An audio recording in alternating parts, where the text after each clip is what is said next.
hapon mga kasimanwang ugtunganon. Ako si Nancy Gigi Kirkalteche, magudulong sa inyo sa maayong balita.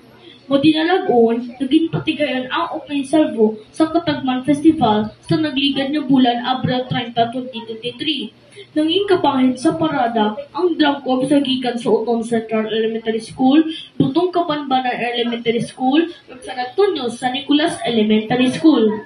Nagpasundayag mananghiya sa Katagban 2019. Tatlo ka tuig ngayara sa iya ang corona tungod ini sa pandemya. Present man ang 7 ka mga maanyag na kandidata sa hiya sa Katagman 2023. Nagpartisipar man ang mga DepEd personnel nga nagpakita sa ilang suporta sa atong banwa.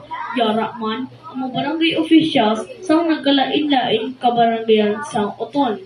Ika-451st na pagsaulong sa Foundation Day at Katagman Festival na may tema ipasundayag ang Bulawan nga tamong manggad sang Oton, manggad sang rasyon.